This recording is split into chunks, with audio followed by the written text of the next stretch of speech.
കൊടുങ്ങല്ലൂർ ദാറുസലാം ജുമാ മസ്ജിദിലെ വഖഫ് തട്ടിപ്പിൽ അടിയന്തര നടപടിയുമായി ജമാഅത്തെ ഇസ്ലാമി. വിവാദങ്ങളുടെ പശ്ചാത്തലത്തിൽ ആരോപണ വിധേയനായ തൃശൂർ ജില്ലാ പ്രസിഡന്റ് കെ ഷാനവാസിനെ മാറ്റി. സംസ്ഥാന നേതൃത്വം ഇടപെട്ട് പുതിയ ജില്ലാ പ്രസിഡന്റിനെയും 15-അംഗ ജില്ലാ കമ്മിറ്റിയെയും കഴിഞ്ഞ ദിവസം തെരഞ്ഞെടുത്തു. News Malayalam impact. കൊടുങ്ങല്ലൂർ വെളുത്തക്കടവ് ദറാസുലാം ജുമാ മസ്ജിദും വഖഫ് സ്വത്തുക്കളും പള്ളിക്ക് ദേശീയപാത അതോറിറ്റിയിൽ നിന്ന് നഷ്ടപരിഹാരമായി ലഭിച്ച 2,76,00,000 രൂപയും ജമാഅത്തെ ഇസ്ലാമി നേതാക്കൾ ചേർന്ന് തട്ടിയെടുത്തത് ന്യൂസ് മലയാളമാണ് പുറത്തു കൊണ്ടുവന്നത്. മാതൃസംഘടനയിലെ ഒരു വിഭാഗം തന്നെ പരാതിയും പരസ്യ പ്രതിഷേധവുമായി എത്തിയെങ്കിലും ജമാഅത്തെ ഇസ്ലാമിയുടെ ഭാഗത്തു നിന്ന് കാര്യമായ നടപടികളോ വിശദീകരണങ്ങളോ ആദ്യം ഉണ്ടായിരുന്നില്ല.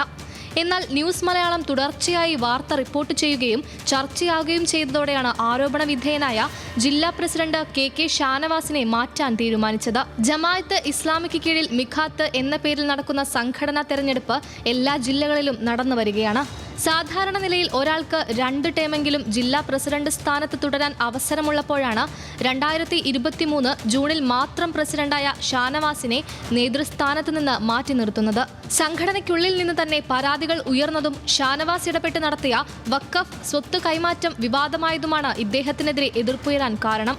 അതേസമയം ജില്ലാ കമ്മിറ്റിയിൽ ഷാനവാസിനെ നിലനിർത്തി. വെളുത്തക്കടവ് കേസിൽ ആരോപണ വിധേയനായ മറ്റൊരു ജമാഅത്ത് നേതാവ് EA മുഹമ്മദ് മാസ്റ്ററെയും കമ്മിറ്റിയിൽ ഉൾപ്പെടുത്തി. മുൻപ് നിരവധി തവണ തൃശൂർ ജില്ലാ പ്രസിഡന്റായ മുനീർ വനന്തരപ്പിള്ളിയെയാണ് വീണ്ടും പ്രസിഡന്റായി തെരഞ്ഞെടുത്തത്.